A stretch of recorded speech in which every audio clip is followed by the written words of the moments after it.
Hey there, cat fans. Welcome to Meowster Podcast. I'm Rebecca Zish. That's Tim Black. Hi, Rebecca. Hi, Tim. How's it going? It's going great. Okay. How are you doing? I'm doing just fine. Excellent. We are here today to talk about an animated movie neither one of us had ever seen before. No. But people talk about this all the time. I feel like it comes up a lot. Yeah. In the discussion of other cat things. I agree. Neither you nor I had ever seen this. No.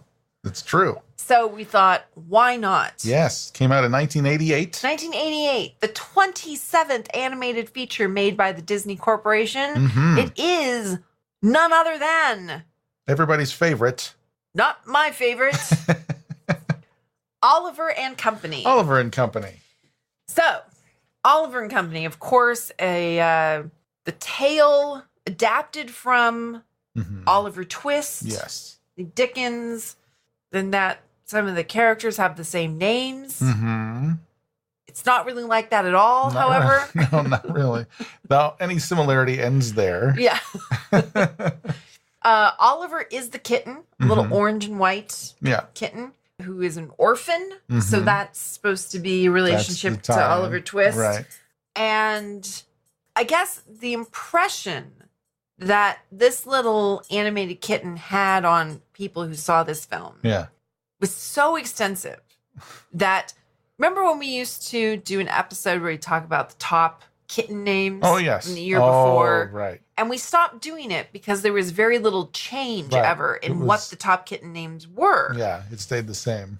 So Oliver has been the top kitten name in America from 2013 through today. Wow. So this is according to Vet Street, which is the source we always used for this information. Yeah.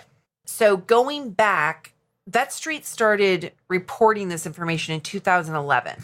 Okay. In 2011 and 2012, Oliver was the second most common kitten name, male kitten name. Yeah.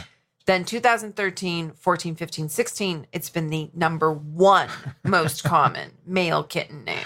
And this is not immediately after the release of the film either. The film came out in 1988. Right. But I guess the idea being like if you were 10 or 7 or 5 or 4. You're going to see this movie. Right. Well, and then it was re-released to theaters in the 90s. So 96, I think. I think I read somewhere that was when the it was released on home video. Okay, but it was re-released to theaters in direct competition with Land Before Time 2. Oh, okay. I think. All right. I think I have these notes somewhere. I shouldn't be guessing because I did type them out somewhere. Okay, anyway. But in any case, it did have 2 theatrical releases. Yeah. It's also had a home video release. Actually, 2 video releases and a Blu-ray release. Yeah. So there are kids who keep seeing this movie. And when it comes right down to it, as much as we talk about cats in popular culture, this is probably an animated cat that more people have seen than other ones that we talked about. Yeah. People don't go around naming their cats Choo Choo or Brain. I was going to say Brain. Right. Although, come on, people, Choo Choo's a great name for a cat. Choo Choo's a great name for a cat. Yeah, but people don't name their cats after animated cat characters. Right. Because there really just aren't that many. Yeah. Stimpy? Yeah. Actually, I've never even met a cat in real life named I Stimpy. never have either. Now that you mentioned it, no. Tom? Actually there are a lot of Toms. Okay. A lot of Tomcats. I know you're thinking of Tom and Jerry, but there are a lot of Tomcats. A lot of Felixes. Sure. Yeah. But, when it comes down to it, Oliver, and a lot of people have seen this movie. Whether or not it's their favorite movie, I don't know. Right. But it's a name that they think of when they think of boy kittens. Yeah, little boy kittens. So it's clearly had an ongoing effect on people. Clearly. Now, I didn't realize because I'd never seen it before, but Oliver the kitten is the only cat in the movie. That's true. Other than he's with his litter mates at the very beginning. At the very beginning. But they don't. And I do have to say, that's my favorite animation in the movie. Yeah. Was the way they animated the kittens in the box. Yes. It was very sweet. It was. And they were doing all kinds of things the kittens really do. They were jumping on each other's heads and getting each other in like headlocks and right. They were wrestling and biting at each other kitten and stuff. Style. Yeah, they were real playing. Yeah, real kitten playing, not just we're so cute. Right. Yeah. And it was sad. It's a sad opening. The kittens in the box. Right. Like, aw. Yeah, kittens need homes. Right, but I was never really all that sad. Because you knew what's going to happen. It's a Disney movie. Yeah, you know how it's going to end, and there's nothing to worry about ever. He's an orphan kitten. Right. He's the one who doesn't get chosen out of the box. And I don't understand why. No. There wasn't anything weird about him. No. He wasn't cross-eyed or anything like that. A black cat, which people don't like. Right. Yeah. Yeah, he was just as cute and fun as the others. Yeah, it wasn't like he was scared in a corner or something. In all of New York City, there was only room for, 6 kittens to be adopted, and he was the 7th. I actually have a theory. I think they were the offspring of a bodega cat, because if you watch that opening, they were actually in a box outside of a corner store. Yeah. And of course, there's a tradition in New York of bodega cats. Right. So I think there was an unspay bodega cat, and this was her litter of kittens. That makes sense. And this cardboard box was outside the store, and it has a sign on it that says $5. $5. Yeah. But as the opening song goes along, the amount of money goes down. Oh, I didn't notice that. So the 5 is crossed out. Then I think it says 3, and then it says 1, and then it says free. When Oliver's alone in the box, he's free, and still nobody takes him. Wow. I don't understand that. No, because he's adorable. Exactly. Yeah. And he had lots of takers all week long, taking all the rest of them. Yeah, and then $5. Yeah, in the end, he's free in a box, and there's a rainstorm, and the box falls apart. The box is full of water. Yeah. He's still in there. That never makes sense to me either. You put kittens in a box, they're just going to jump out and run around. Right. Yeah. That's no way to keep kittens contained. No, Just put them in an open box. Right. Yeah, on a street with traffic, people. That's a terrible idea. And the opening song of the movie is "Once Upon a Time in New York City." Mm-hmm. And it tells the story of little Oliver. Yeah. It was actually written by Barry Mann and Howard Ashman. Okay. So this is interesting. Barry Mann is, you and I saw the musical Beautiful, which is the story of Carole King. Yes. Barry Mann was another Brill Building songwriter. Right. He wrote, amongst other things, Who Put the Bop in the Bop, Shoe Bop, Shoe Bop, which is a great song. Right. He also wrote You've Lost That Feeling. He wrote We Gotta Get Out of This Place for the Animals. That's Barry Mann. Okay. And Howard Ashman later wrote for Disney with Howard Menken. And they wrote The Little Mermaid, and they wrote Beauty and the Beast, and they'd written half the songs for Aladdin when Howard Ashman died. Okay. At this point, when they were scoring this movie, Howard Ashman and Menken had already done several musicals together, including Little Shop of Horrors. Okay. But they would become the new great songwriting team for Disney, doing the entire scores for Little Mermaid and Beauty and the Beast together, which of course was the resurgence of Disney animation. Mm-hmm. But this is the very first time Howard Ashman wrote anything for the Disney Corporation. I see. And I thought that was an interesting fact that people might be interested in. Yeah. Barry Mann and Howard Ashman, they wrote this song Once Upon a Time in New York City. It's sung by Huey Lewis. Uh-huh. Did you notice that? I did not. Yes. Yeah, it was sung by Huey Lewis, I guess, because probably Kenny Loggins wasn't available. Well, and it was 1988. I guess Huey Lewis had just done The Power of Love for Back to the Future. He was huge. Yeah. That was a get. But Kenny Loggins sang the theme song for every movie for like a 10-year period in Hollywood. Well, that's true. Right? He did. Yeah. Yeah. Anyway, it's a pretty good song in that it tells this story that needs to be told. Yeah, the thing about this song is started watching this movie, and with my girlfriend, and she was like, I don't remember if I've ever seen this or not. And I'm like, I said, I've never seen it. I don't know what this is. Don't know what's going to happen. Yeah.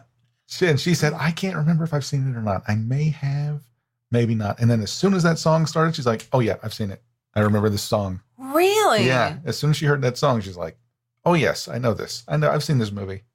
That's interesting. I think it's interesting. There's several sort of showcase songs in the movie. Mm-hmm. None of them are written by the same songwriters. Yeah. None of them are sung by the same person. Right. It's not a musical per se, but it has musical moments. Right. Right?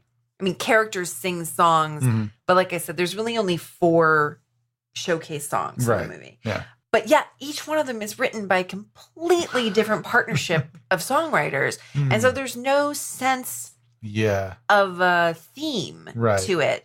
And my boyfriend did not watch it with me. After it was over, he came in and I showed him like a few of the parts I thought he might enjoy seeing. Yeah. But when I initially told him that we were going to watch Oliver and Company for the podcast, he said, oh, that's from that dead space of Disney animation, like the sad moment in Disney animation where, where there was, if you've watched these documentaries about the Disney animation branch, like where they fired all the old guys they actually closed, I don't know if they fired them, but they closed the animation division of Disney, but kept making animated movies without there being a dedicated division to that. Okay. And so there is this weird time period, which includes this movie and a movie called The Great Mouse Detective, that I've also never seen, but I know is a movie because if I take a quiz about Disney movies online, which I do a lot. If there's ever something I don't know, I always say the answer is The Great Mouse Detective, and then I'm always right. Wow. There's a little tip for you. So there's a tip if you're taking a Disney quiz. Yeah. The Great Mouse Detective. Right. And I said that to my boyfriend. He was like, I have no idea what The Great Mouse Detective is. I said, exactly. But there's this period where that movie or this movie, because actually I had to tell my boyfriend this was a Disney movie. At first he thought it was a Don Bluth movie. He was like, Oliver and Company, that's like American Tail or Land Before Time. And I was like, no. It's not. It's Disney. Yeah.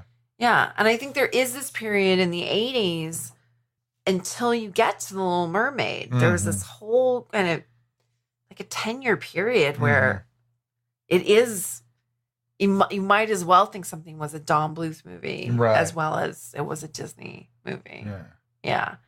But Oliver and Company was put out in theaters in direct competition with those other movies that I was just mentioning and failed. Yeah. Yeah. It never made the box office that those other movies were making. Yeah. Those non-Disney animated movies from the 80s. Yeah. Which are the ones that I think, honestly, people do remember more fondly. Well, yeah. Or even remember seeing. Yeah. I do think there are a lot of people that haven't ever seen this. If you didn't have kids at this particular time. Why would you see it? Or you weren't a kid at some either theatrical or VHS or when the Blu-ray came out. Right. But I'm not sure that the Blu-ray made any kind of splash at all. I have no idea. I think at this point you'd have to be a real Disney fanatic to really. Yeah, you're just trying to fill out the collection. I want to have everything. Yeah. Yeah. But I know, I don't mean to offend anybody. I know there are people who this is their favorite movie. Sure, absolutely. Yeah. And there are charming things about it. There are. And there's actually, I love the cast. Oh. The cast is great. Yeah. Do you want to get into that right now? Well, I don't know. Sure, why not? Why not? Okay, so in Oliver Twist, there's of course the Artful Dodger and the other kids that are pickpockets. Yeah, and they are under the tutelage of Fagin. And Fagin reports to what's the other character's name? I can't remember his name. Okay, well, anyway, the human characters in this movie have the same names as the characters in Oliver Twist. Right. Okay. The Fagin character is voiced by Dom DeLuise. Yeah. I knew you'd like that. I love it. Yeah. And then the Artful Dodger is still called Dodger, right? Yeah, in his this name movie? is Dodger, yeah. Yeah, and he's kind of like a scruffy terrier mix dog. And he's voiced by Billy Joel. Yeah. Billy Joel's only acting performance ever in a film. Yeah. He's great. He is great. Yeah. He did a great job. Now, where did you watch this movie? Right here. I know, but through what service did you watch the movie? Ladies and gentlemen, he's pointing to my towards TV. his own TV. It's right here. I sat over here on the couch. I understand that. But what service did you use? Where was it streaming? It wasn't. I got my hands on a copy, and I watched a copy of it. Oh, you watched an actual DVD of it? Yeah. Did you watch the extras? No. I watched all of the extras. Okay. So they admitted in the extras that someone had suggested Billy Joel to sing this part or to write a song for the movie because they wanted a real New York sound. Right. That they kept talking about that. Like, this movie is about New York as much as it's about anything else. And we want it to feel like New York. Yes. It's very cheesy. So Billy Joel was recommended because he's a real New Yorker. And then someone suggested, well, why don't we just have him do the voice of the dog and he can write a song and sing a song? And then he can act as well. And other people said, he can't act. He's a singer. He's a piano man. That's right. And someone tells a story in the making of this. So we decided to put an end to our argument. We just thought, well, we'll just record him and we'll see if he's any good. And so we sent him some lines to read and he read them to us over the phone and we all thought, he's great. So we gave him the part. There you go. And he is. He is great. He did a great job. I don't know. I actually think it's the best voice performance in the movie. I do. Do you think someone's better than him? I like Cheech Marin a lot. Okay. I'll have some things to say about Cheech Marin, but okay. But I watched it almost twice through. There's a couple things I skipped through, but while I was watching it on my own, there were actually some stuff I rewound and I watched again. On the DVD, they had all the songs as music videos. I watched all of those again. Okay. And then I watched parts of it again with my boyfriend. So I think coming out of it the first time, I might have said Cheech Marin or Dom DeLuise did the best voice performance. Having watched it that many more times, I will strongly say my opinion is that Billy Joel is the best voice performance. Okay. In the movie. Fair enough. Yeah. He feels the most organic to that character. Yeah. And it's not my favorite character in the movie. That's a different question. Okay. But I think he does the best voice performance in the movie. And I think part of that is because he's also singing the part. Yeah. And so it's seamless. Right. Yeah. Yeah. That makes a seamless. difference. Yeah. Yeah. There's a female dog in the movie who is voiced by the great Cheryl Lee Ralph, who, if people don't realize, is a Broadway star. She was the original Dina Jones in the original Broadway cast of Dreamgirls. She's a singer. Yeah. She doesn't sing her own parts. Right. Her parts are sung by Ruth Pointer of the Pointer Sisters. Great singer. Absolutely. I don't understand this. I will never understand this. It's absurd. It is. You've hired Cheryl Lee Ralph. Why is she not singing for you? That is really bizarre. Yeah. It bothers me. As it should. Because it doesn't sound right. When you go, there's a song called Streets of Gold. Yeah. So Cheryl Lee Ralph is talking to the Oliver character, voiced by? By Joey Lawrence. Joey Lawrence, that's right. In my head, I was like, it's going to be Jonathan Taylor Thomas. And I was like, no, that's the Lion King. Right. Several years later. Right. Yeah. No, Joey Lawrence. Yeah. And he's fine. He doesn't have a lot to say. He didn't really have a lot to say. Very few lines for this kitten. No. But I mean, he sounded like, if you could imagine what an orphan kitten sounds like if he could speak English, Joey Lawrence nailed it. Yeah. Why not? Absolutely. He especially sounded like an orange kitten to me. Like I didn't hear that voice and go, that's a gray kitten. Right. Yeah. No, he had it. Yeah, but so before the song Streets of Gold starts, Cheryl Lee Ralph is speaking to Joey Lawrence. Yeah. Right. So their characters are walking down the street. And then all of a sudden, the music starts to come in, the vamp at the beginning of the song. Yeah.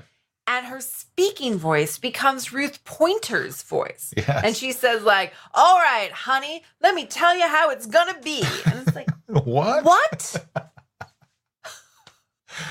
What happened? Or whatever she says. I mean, what I just said might as well be what she said. Right. Yeah. Yeah. And then she starts singing. And I just don't understand. Yeah, that kind of thing bothers me. Because you've hired Cheryl Lee Ralph, Broadway star. Let her sing. Yeah. Yeah. At the time, Cheryl Lee Ralph was in a sitcom called It's a Living. Do you remember It's a Living? I do remember It's a Living. Yeah, about cocktail waitresses Yes. in a cocktail bar at the top of a hotel. Yes, I do remember that. Yeah. I thought that was so glamorous. I did too. I love that show. I love the idea of a cocktail bar at the top of a hotel in the 1980s. Yeah, right. Starring Ann Jillian. Yes, Ann Jillian was in it. Right. Yeah. Cheryl Lee Ralph was the black waitress. Okay. Yeah. Like, when we need a black woman, Right. we'll hire this Broadway star people know. The same thing on Bosom Buddies. We need a black woman. We'll hire Thelma Hopkins, who everyone knows from pop music. Right. You know, that's just how things were in the 80s. It was, yeah. Yeah, but it really does bother me that we're not hearing her sing. Yeah. Ruth Pointer, incredibly talented. Absolutely. But why not let her do the speaking voice too then? I don't know. It's a puzzle. Maybe they called her up and she didn't read the lines very well on the phone. All right, that's fine. Yeah. Anyway, but everybody else is doing their own singing and talking. Right. You also have the great Roscoe Lee Brown, who, I don't know if I've ever told you this. I once went to see a jazz combo at a fairly, pretty well known. If people know jazz clubs in Southern California or LA area, they'll know of a place called the Baked Potato. Okay. Which is a great name for a jazz club. That is a great name. And I was at the bar at the Baked Potato. Yeah. And to my left was my friend that I'd gone to see this band with. To my right, Roscoe Lee Brown. Wow. Who ordered the halibut special. And ate a whole dinner with rice pilaf and a roll. Okay. Not a baked potato. He got the rice, not the baked potato. I don't know that they actually have baked potatoes at the Baked Potato. I would love it if they didn't. Right? Somebody, yeah. But it was like, they have a dinner menu at the Baked Potato, but on the wall, it said like, special tonight, halibut. And he just said, I'll have a special. No potatoes. Yeah. I don't even think he said. I think it just came that way. Yeah, right. Yeah. And but he was charming. He chatted with us before the band came on. Yeah. Okay. Roscoe Lee Brown. Awesome. And then I said to my friend, I was like afterwards, we're going in the cart. The gentleman we shared our time with tonight. And she was like, I don't know who that is. Yeah. It was so upsetting to me. It's Roscoe Lee Brown. But he's like the voice of a big shaggy dog. Yeah. But as you said, Cheech Marin is the voice of a Chihuahua. Exactly. Now, I have to admit that when I heard his voice initially in the movie, I immediately thought, wait, he's done this character before in other movies. Yes. He's been the voice of a Chihuahua in other movies. So I went to his IMDb and it turns out that's not true. Really? Aren't you shocked? I am. Yeah. I thought he did every Chihuahua. I think other people do impressions of him. Yeah, that's probably it. It's right? Like, yeah. Oh, I got a part as a Chihuahua in an animated film, and the director's like, give us like your best Cheech Marin. Yeah. Right? Do your best Cheech for us. But what I remembered is when we did our episode, if people want to go back and listen to the episode about Homeward Bound 2, Lost in San Francisco. Yeah. A movie we do not like. No, not at all. We mentioned some ways in which the movie could have been better. Yeah. If there had been some episodes with other animals they encountered. Yes. And we suggested that there could have been a time that they were in the mission and they would have run into a Chihuahua voiced by Cheech Marin. That's right. We did say that. And so I think mostly me thinking that he'd done it before was because we'd manifested it somehow in the world. Wow, we put it out there. Yeah. Okay. So see that's just that just goes to show that we were on the right track with that. Yeah. Yeah. So now I have to share with you also from the DVD that I watched. Yeah. So there's a VO that's, like coming next from Disney Animation. And it's like, we put a twist on a classic story of Oliver Twist. I swear to God, if you just want to feel like you might vomit a little in your mouth, if you're just dying to have that feeling, I highly recommend you get this DVD and watch all the extras. Okay. Anyway, so, they're telling you, little Oliver the kitten is going to encounter the New York attitude of Dodger, voiced by Long Island native Billy Joel, Oh my God. And the great stage and screen star Bette Midler, who we haven't actually talked about, but she's in it. Yes, she is. This VO is ridiculous. This is word for word. Cheech Marin lends his Hispanic spice to a hot-blooded Chihuahua named Tito. Oh my God, that is truly awful. It's truly racist. Spice. That is insane. Hispanic spice to a hot-blooded Chihuahua. Oh my God, that is so embarrassingly awful. Oh yeah. Wow. So that's why I had to make sure I had it word for word. Oh my God. Oh Lord. And that could be why I have this feeling like the performance doesn't sit right with me, because I know that those who cast him and those who wrote the script. Right. They also wrote the copy for this promo. Oh my God. That's very upsetting. That is. Yeah. That is. Anyway. See, I didn't hear that. I didn't experience that. So I went into it just saying, oh, that's just Cheech being Cheech, and I love it. Okay. I watched the movie before I heard the promos. Yeah. But I still had that, because I thought he'd done it before. Okay. I was like, are there no other actors who can play a Chihuahua? See, I figured that he had done it before, too, but I'm like, but this is from 88. So this may be the first time he had done it. That's possible, yeah.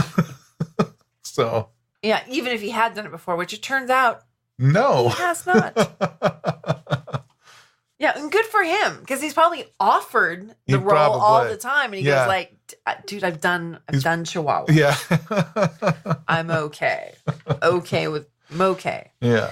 Okay, so the Bette Midler character, is a standard poodle who's supposed to be very glamorous and has very specific ideas about like her looks and how everyone else should be glamorous and well appointed or I don't know what. I do not like this character. No. I don't like her voice performance. Okay. I don't like the song she sang. No. Which, by the way, was written for her for this movie by Barry Manilow and a couple of other songwriters. It took, I believe it took 4 people to write that song. Wow. Okay. I didn't like it. No, I wasn't crazy about it either. And I didn't really think like she was putting much gusto into it. No, I don't think so either. Yeah, it was disappointing. Oh my God. And in this making of promo thing, when they get to her part, because they'll say the name of the actor and show you real footage of that actor. Everyone else, it was them with the headphones on in the studio doing the lines, right? Yeah. And then they'd split screen it with the character. Okay. As they're doing the VO. Right. With her, they showed the oddest clip of her from television, but we didn't know from what. This is something I made my boyfriend look at. I'm like, do you know what this is from? Because she was not in a studio. She was not recording anything. It looked like she was doing a spot on a soap opera. the way the lighting was. Okay. But we thought maybe it was from a TV special or something. It was so very odd. Oh, that is weird. It was weird. Huh. Disconcertingly weird. Yeah. Where did this come from, and why is there no footage of her recording for this movie? That is super weird. Yeah. That suggests to me that she maybe thought she was too good to go into the recording studio and did it somewhere else. And that is exactly what it implied to me as well, That- or what I inferred from it. Yeah. Yeah. And maybe did it remotely, did it from somewhere else. Like everybody else was was in some studio in LA, and she was who knows where, halfway around. She was in Australia or something. And she lives in Hawaii. She was in Hawaii yeah. doing something else. And or on tour somewhere. Right. Yeah. Yeah. And maybe wasn't getting the same kind of direction or from even the same director. Yeah. Her performance of that song, which I watched 2.5 times. I could not get through it the third time. Okay. But I was listening because Bette Midler is someone who can really perform a song. She can deliver a song. She can take a song that many other people have performed, and she can really make it something that sounds like her, right? This is a song no one had ever performed before. It was a brand new song written for her, for this movie, to be performed by this character. She has a long-standing career association with Barry Manilow. So the fact that he did, or was at least part of the writing of this song, means that it was made for her, right? And yet, I just couldn't hear the effort. I wanted to. Yeah. I wanted to believe that she thought, this is a great character. I'm going to do a lot with it. I'm going to hit all the jokes. Right. And there's a lot of jokes in that song. Mm-hmm. And I feel like they just pass by. Yeah. Yeah. I know what you're talking about. The animators talked a lot about how they animated that song, and they did like all this kind of digital stuff that wasn't available prior. Now kids would watch this and it doesn't seem special at all. Yeah. But they did all these Busby Berkeley effects. Yeah. Like they made it looked like the camera was swirling and stuff. Which, in 1988, that would have been a big deal. Yeah. It was very cool, probably. But just going back to it and just listening to her. Wow. Yeah. It didn't make a difference to me. That's disappointing. Yeah. I don't know who else they could have had do it, but I'm sure there were a lot of people available.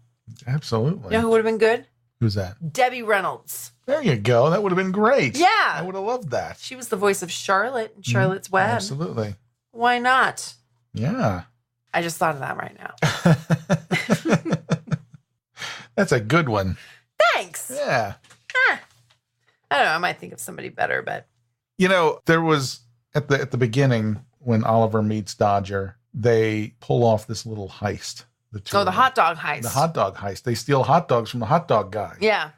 And this looked to me, and afterwards, when Dodger took the hot dogs for himself. Yeah. And Oliver followed him, and then we meet the rest of the gang. Right. That made me think of Top Cat in the gang. Mm-hmm. Like Dodger was the top cat of this gang of dogs. And pulled off this little thing and did maybe the kind of thing that Top Cat might do. Yeah. I'd say like, okay, thanks, buddy. Yep. See you around. Yeah. Catch you on the flip side or something like that. Yeah, I could see that. I do think it's in that frame, it is interesting that the cat is the naive character. Right. Because if this were a Top Cat episode, you'd have a dog that was the naive He would have been, character. he would have been played for a sucker. But I also think it's interesting that I was trying to think of another Disney movie where a cat is the naive character. Normally, cats in Disney movies are villains. Yes, that's true. Specifically in Lady and the Tramp, the Siamese cats are the villains.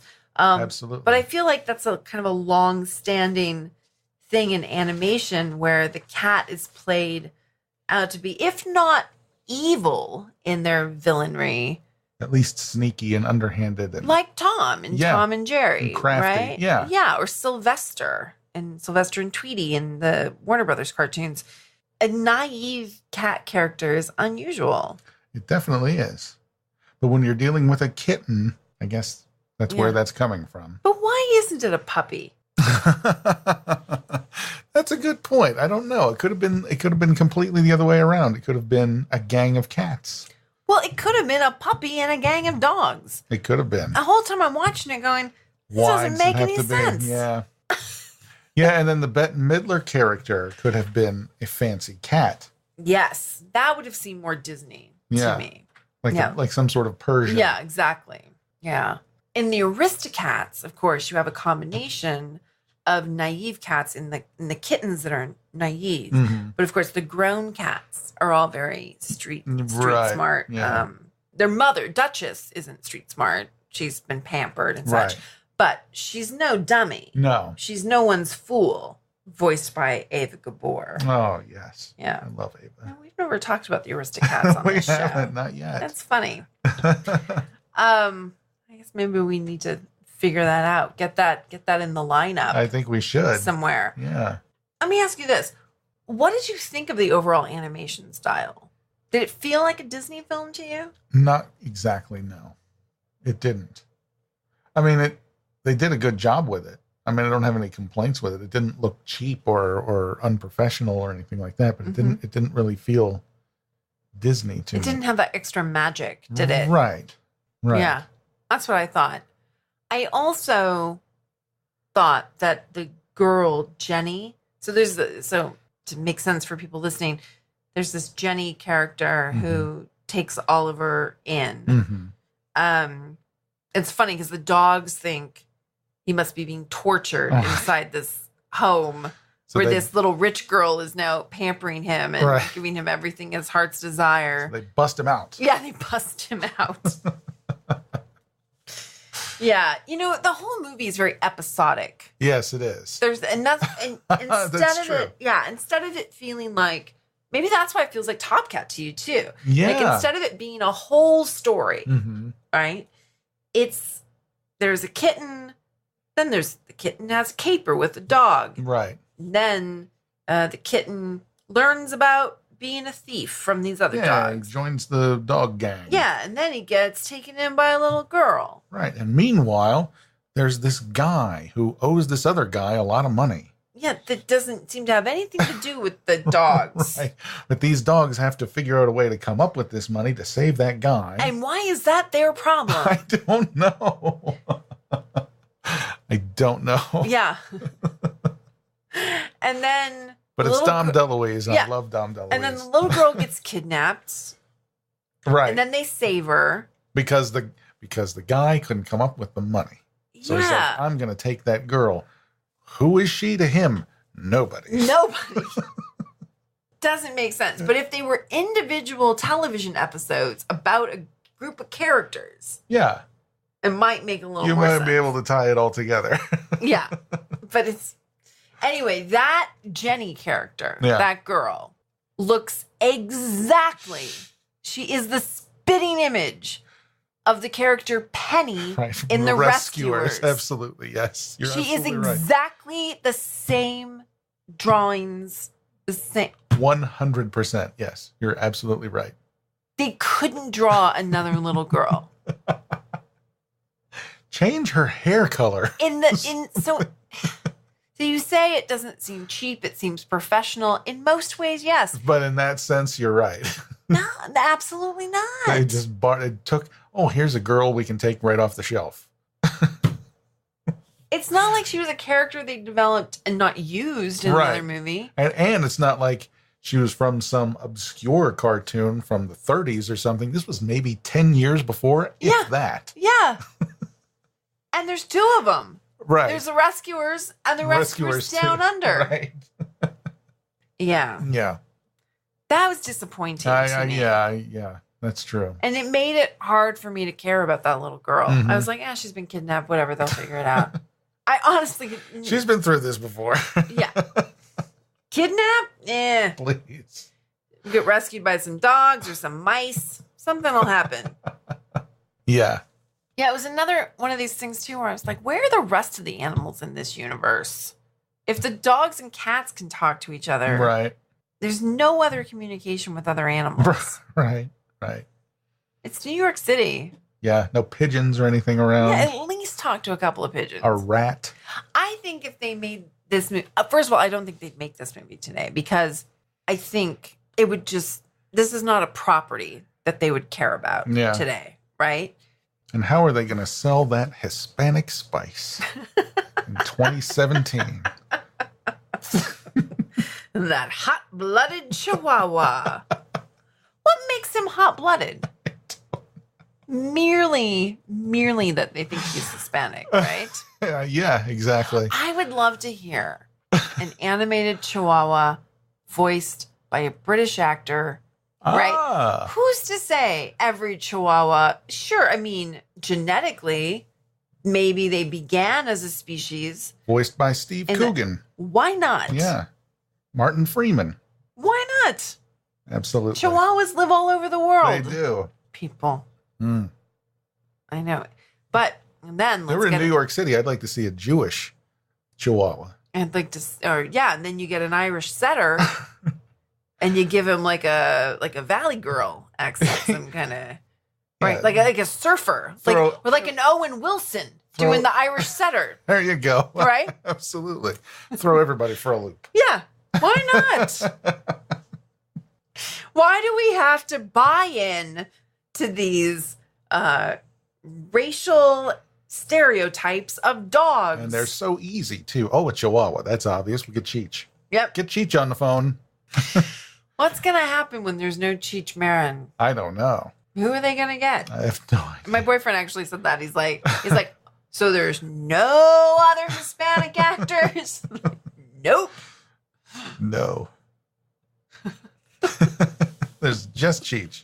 No Benjamin Bratz. No, come on. Today there are.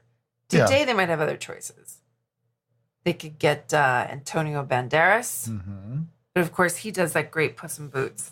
And that's interesting because Puss in Boots as a character is not Latin. Right? I mean, that's a story from Northern Europe. Yeah.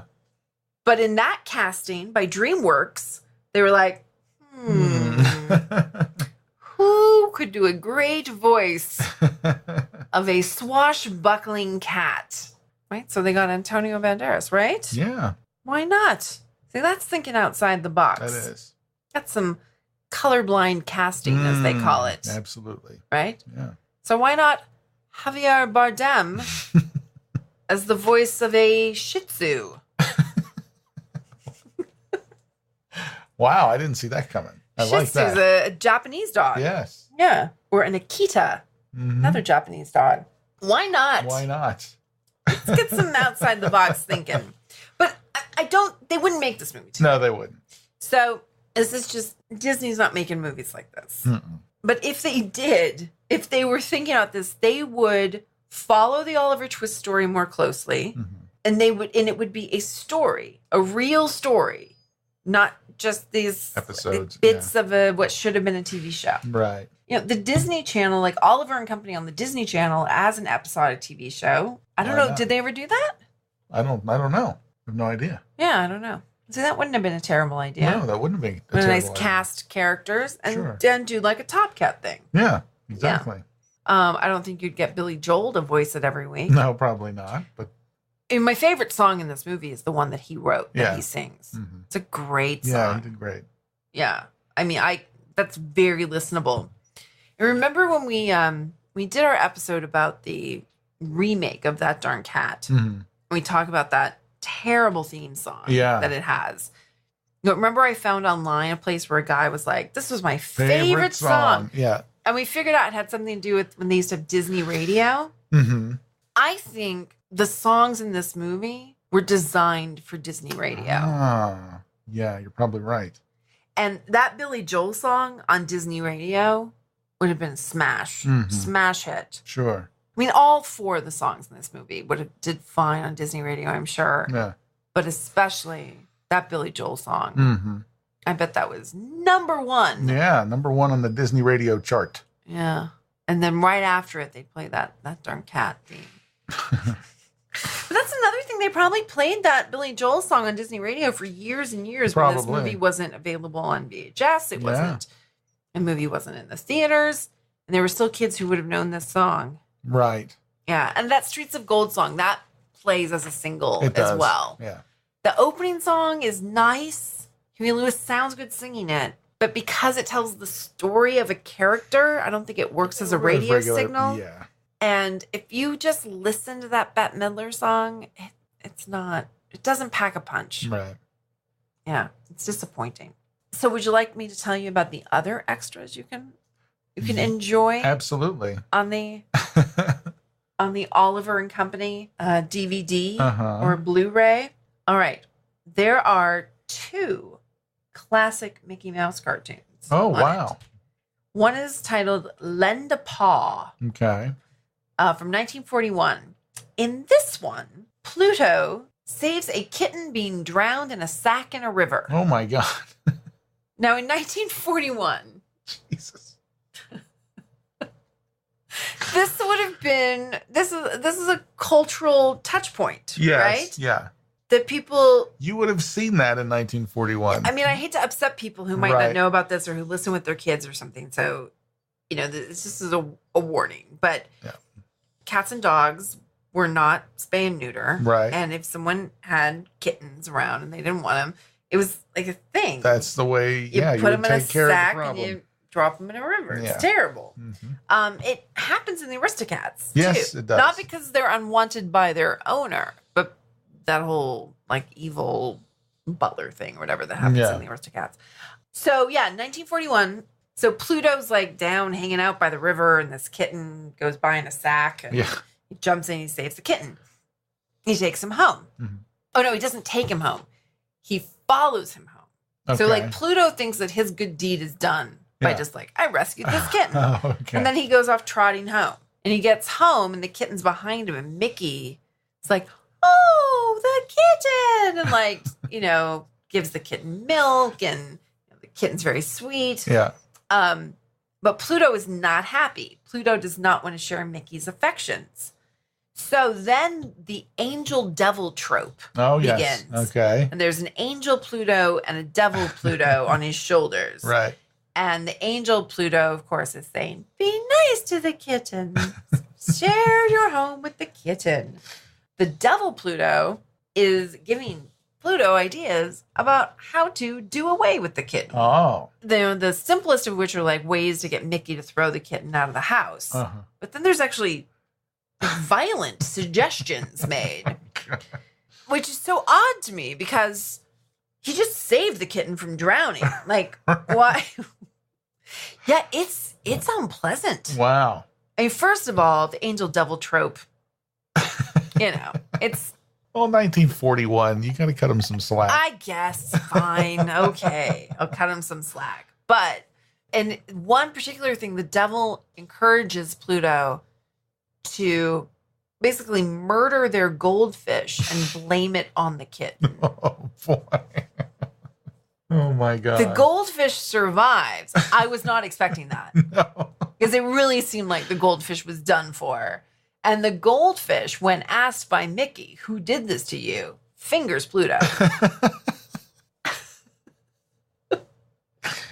Oh, my God. Yeah, this really happens. Wow.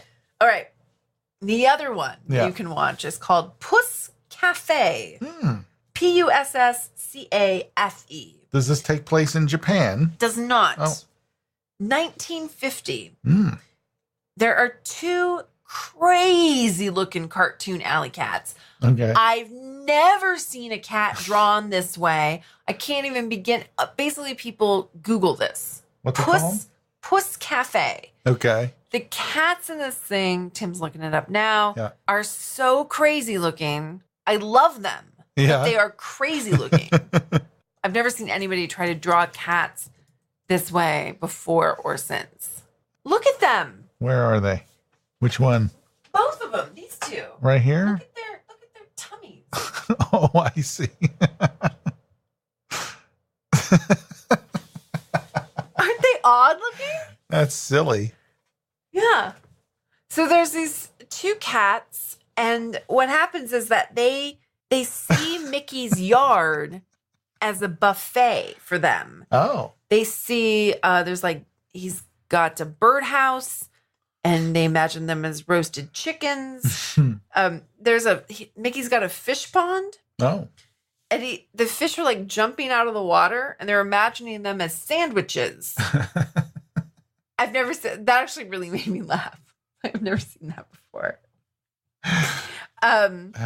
They do this milk tasting gag, like the milkman drops off the bottles of milk. Yeah. And they do this milk tasting gag where one of them, puts a napkin over his arm, like pretends, he's the maitre d' and like inviting. Now I'm the sommelier, which tastes this milk, and it is a gag worthy of Top Cat. Oh, it is very funny. This one, Puss Cafe, really made me laugh. There's a big, beware of dog sign on Mickey's yard. Yeah. And these two cats are like, nah, whatever, But this one, if you can find it, I won't tell you any more about it because it's actually very good. I might have to check that one out. Yeah. I'm not a big Mickey Mouse cartoon fan.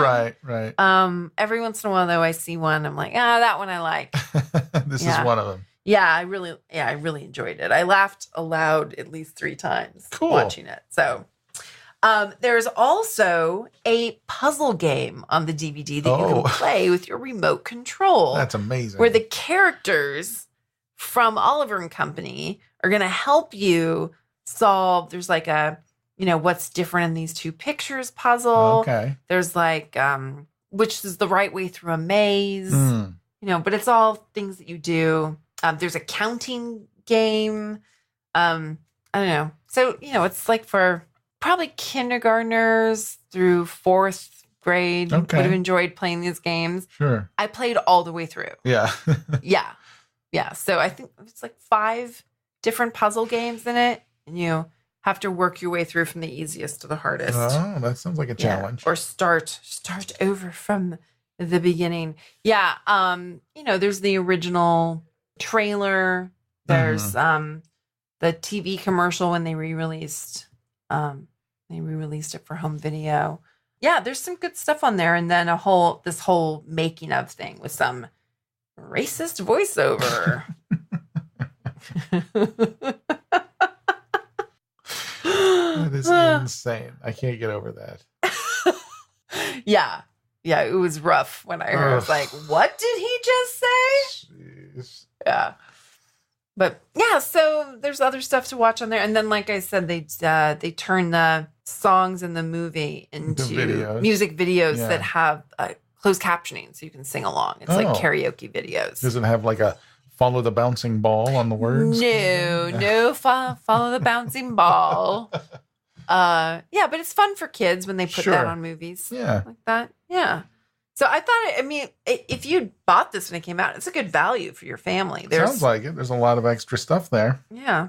The game was fun. Nice. Yeah, it took me a while. It was a challenge.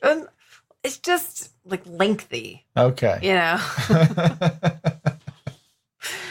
don't know. I think any game devised to be played on a DVD with a remote control. It can't be too challenging. It's going to take you a while to get through it, too. Yeah.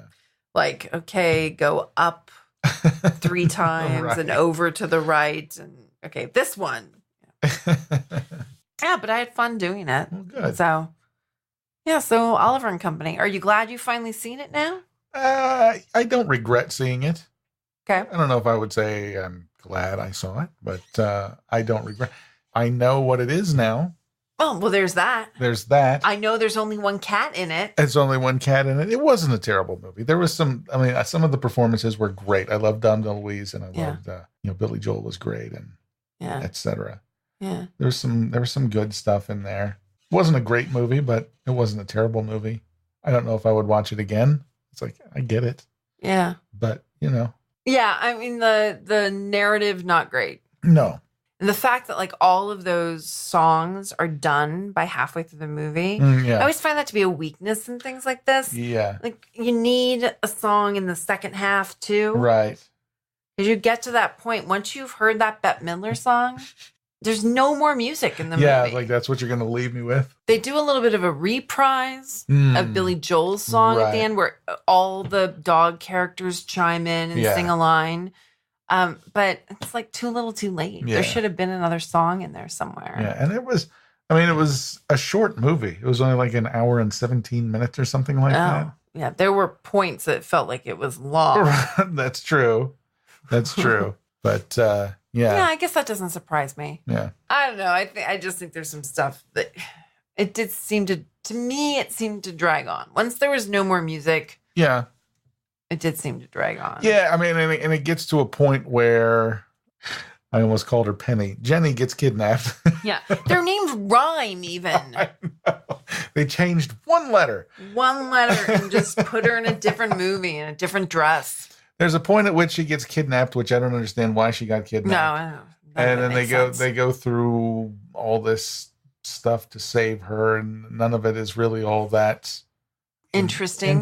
Yeah, I mean, it's what is his motivation for having done that? I don't know. There's no stakes. There's no stakes. The stakes aren't high enough.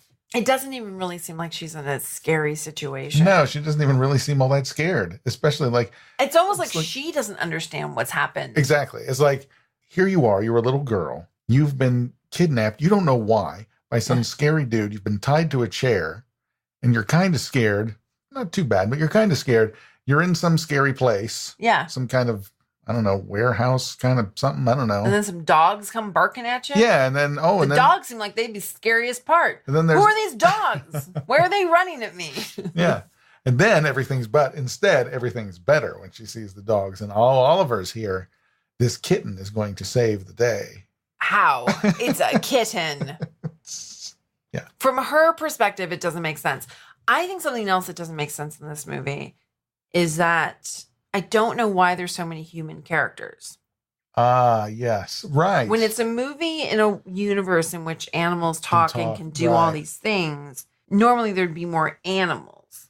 Like if the Fagin character had been a dog, right. You know, or some other animal, even a bear. I don't know. Who knows? Yeah, but it's weird that when we say like we don't understand, like there's a guy who owes another guy money. Why are these dogs helping him get the money? If he were a dog, then they're all talking to each other. Right. Or if it were a universe in which animals and people could talk to each other, then it would make more sense.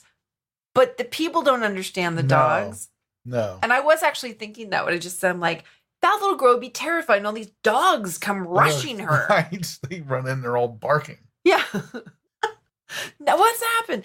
And the fact that they make a big point of letting us know that Jenny's parents are out of town. So this whole period of time, she's living alone in the house with a butler who likes soap operas. That's what we know. Because we see him watching soap operas on a little TV in his kitchen. Yeah. And they're going to be out of town for her birthday. So she's not getting a birthday present. So Oliver ends up being her birthday present and blah, blah, blah, blah, blah. But why make that part of it? Because then when she's kidnapped, who would they even ask for ransom from? Exactly. The butler doesn't have any money. Exactly. So that part of it made no sense to me either. Yeah. No. Like the writers set up the scenario in which this little girl has no parents today. She will in a couple of days. Right. So if she were really kidnapped, they would have held her for a really long time before there was anyone to, Well, the ransom thing was originally Fagin's idea because he saw Oliver's collar. He's got this name tag thing and it's got the addresses like Park Avenue or something like that. Oh, that's right. And he's like, oh, this is a rich person's cat. I'm going to hold this kitten for ransom. But then he turns out to be a nice guy and he can't go through with it. But that's right. And he goes to give Jenny back her kitten, right? Right. Actually, this was a funny part of the movie for me because in those scenes where it's very important that you see Oliver's collar, it never actually reads Oliver. It actually reads OLIV. Olive. Really? Yeah, the font on it is so big, like what they did to write it out, that the word Oliver doesn't fit on the collar. And there's actually moments where there seems to be nothing written on the collar. And then there are moments in the movie where he appears to not be wearing a collar at all. Okay, I take back everything I said about the professionalism. The professionalism of the animation. Yeah, that collar thing was really bugging me. Especially because it became a plot point. Yeah, exactly. You can't be lazy about it there. I wasn't really paying attention, I guess, because it never occurred to me at all. I never paid attention to the name on it. I paid attention to the address on it. Yeah. But yeah, interesting. I was thinking about all the collar problems in a talking cat. Oh, yeah. Where he seems to have like 6 collars on. Right. One of them's the magic collar. Right. So weird. But at least you could see his name tag clearly said Duffy. Yes. Yeah. In this, if you go back and go back and look, yeah, there are times where it clearly just says OLIV. Oh my God. Wow. That's insane. Yeah. And it really is just because they made a choice in the animation to make the letters bigger. Wow. Make the letters smaller. Because make the tag bigger. I mean, it's not. That's right. That there. I didn't even think of that. Yes, make the tag bigger. If you're gonna make the collar a plot point, it has to follow our expectations. What does it say on the collar? Yeah. Oliver. No. Yeah, honestly, there's at least two moments where it doesn't even look like he's wearing one at all. Oh, Lord. I just forgot to draw it in. That's insane. Yeah. Wow. Oh, boy. Oliver and Company. Oliver and Company. You know, I don't know if I mentioned on the show before. I think I have, but the idea that there really aren't any costumed cat characters in the Disney parks. Yeah. And so as I was watching this, I was wondering, would I be interested if there were an Oliver costume character in the Disney park? So a giant oversized kitten. Right. Who hopefully would be wearing a collar that said Oliver and like 555 Park Avenue or something like that. Yeah. Would I want my picture taken with that costume character, Tim? No. Actually, I take that back. Yes, I would. You would? I would. Yeah, because it would be funny. Not because it would be good for a laugh. That's why I wouldn't do it because it'd be like, oh my God, I saw Oliver at Disneyland and I got my picture taken with him. This is so cool. Yeah. I would do it for a laugh. I'm like, check it out, it's Oliver. Remember that movie we saw? Yeah. So not really because you know, Not it's a character you love. Not because you want to get your picture taken with Winnie the Pooh or Eeyore. Yeah, exactly. Or a princess. Yeah. Not you, a princess, but I mean, you know, like a character that you would like, that you would want your picture taken with. Right. I really wanted to get my picture taken with Sully from Monsters, Inc. Okay. John Goodman from Monsters, Inc. Mostly because the costume looked really soft. And I wanted to give Sully a hug. But the line was super long. Oh, I bet. This is when I was there last year. Yeah. So, yeah, I don't think if they were to finally add a costumed cat character to Disneyland, I don't think I'd want it to be Oliver. O'Malley, the alley cat. O'Malley and Duchess. Yeah. I don't know why O'Malley and Duchess aren't they, right? Yeah. They should be on Main Street USA. They should. Or actually, because the story takes place in Paris, so they should be in New Orleans Square. That's right. That would make a little more sense Absolutely. to put them in New Orleans Square. That makes sense. I like that. Yeah, but I've always wanted that, even when I was a little girl. Yeah. But no. But, you know, with no O'Malley or Duchess, would I substitute that with Oliver? For a laugh? Not even for a laugh. Not even for a laugh? If there was no line, he was just there. He was just like walking along. Nobody was waiting to get their picture taken with him. There's no waiting. Okay, but that's quite a scenario to extend. He's beckoning you to come over. Okay, all right, fine. I feel bad for the employee who's having to wear the costume. If nobody wants their picture taken with Oliver the kitten, okay, fine. I go. I get my picture taken. Oh my God. Boy. Okay. And with that, oh, everybody, go play with your cats. Go play with your cats.